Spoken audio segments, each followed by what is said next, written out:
India voice, आपकी सोच, आपकी आवाज। फिलहाल सीधे चलते हैं छत्तीसगढ़ के बिलासपुर, जहां पर मुख्यमंत्री विष्णुदेव साय क्या कुछ कह रहे हैं, एक बार वो आपको सुनाते हैं। धन्यवाद। छत्तीसगढ़ की 3 करोड़ जनता के तरफ से उनका धन्यवाद करते हैं।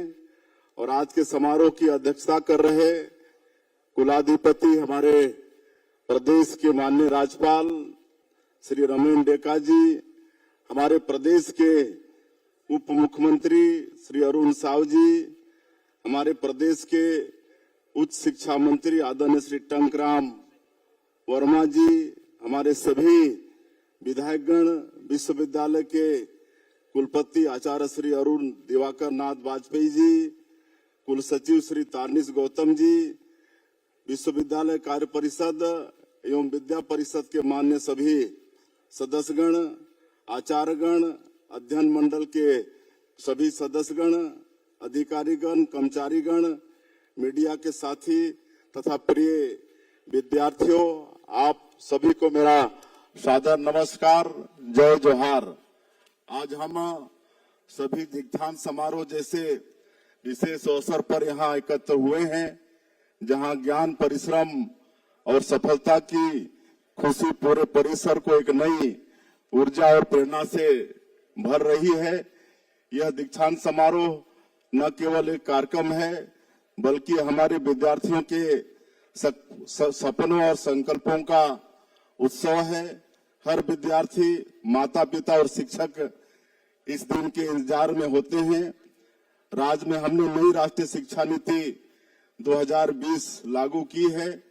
नई शिक्षा नीति का मुख्य मकसद है कि पढ़ाई को कौशल, शोध, नवाचार और लचीलेपन से जोड़ा जाए। हमने सारे कोर्स राज्य की जरूरतों के हिसाब से बनाए हैं। अब हमारे सभी पाठ्यक्रमों में बहुविषयीय अध्ययन, कौशल आधारित शिक्षण और शैक्षणिक स्वतंत्रता को विशेष महत्व दिया जा रहा है। विद्यार्थियों के लिए 4 साल का ग्रेजुएशन कोर्स, शोध करने की सुविधा, एकेडमिक बैंक ऑफ क्रेडिट और नया सिलेबस तैयार किया गया है, ताकि विश्व स्तर पर करियर के अवसरों का लाभ उठाने में वो सक्षम हो। विश्वविद्यालय ने डिजिटल तरीकों से पढ़ाई लिखाई और कामकाज में बड़ा बदलाव लाया है। अटल बिहारी वाजपेयी विश्वविद्यालय में अब एडमिशन, परीक्षा फॉर्म भरना, मार्कशीट, डिग्री लेना, ये सारी सुविधाएं ऑनलाइन हो गई है।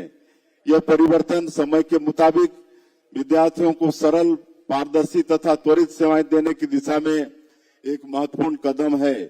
मुझे बहुत खुशी है कि छात्रों और अभिभावकों ने इस नई व्यवस्था की तारीफ की है। पीएम उषा योजना के माध्यम से हमारे विश्वविद्यालय को और अधिक सक्षम, आधुनिक और शोध समृद्ध बनाने की दिशा में काम किया जा रहा है।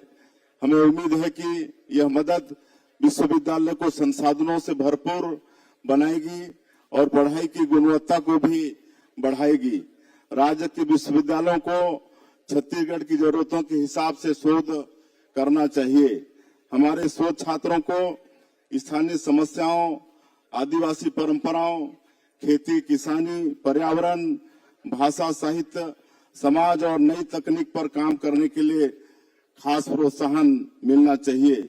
विश्वविद्यालय का उद्देश्य डिग्री देने के साथ ही जिम्मेदार और जागरूक नागरिक भी तैयार करना है, जो अपने ज्ञान से समाज को आगे बढ़ाए।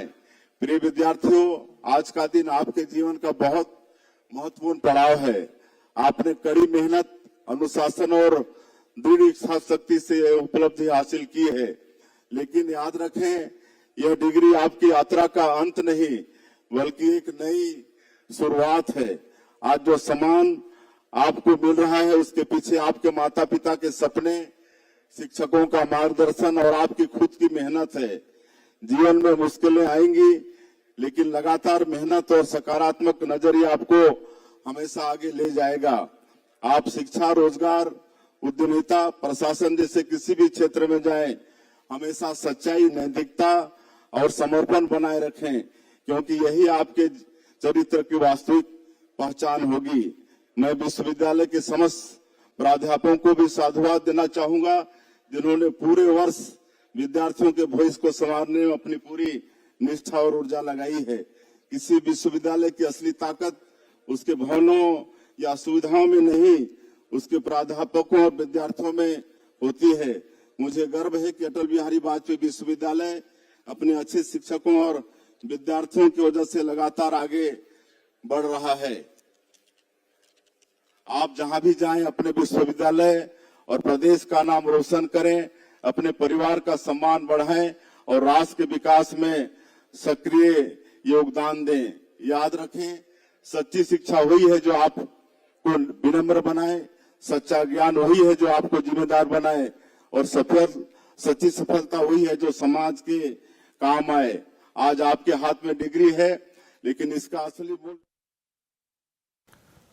तो बिलासपुर में मुख्यमंत्री विष्णुदेव साय दीक्षांत समारोह में शामिल हुए और वहाँ पर कई बड़ी बातें उन्होंने कही हैं। तो अटल बिहारी वाजपेयी विश्वविद्यालय में इस कार्यक्रम का आयोजन हुआ है, जहाँ पर मुख्यमंत्री विष्णुदेव साय शामिल हुए और उन्होंने लोगों को संबोधित किया।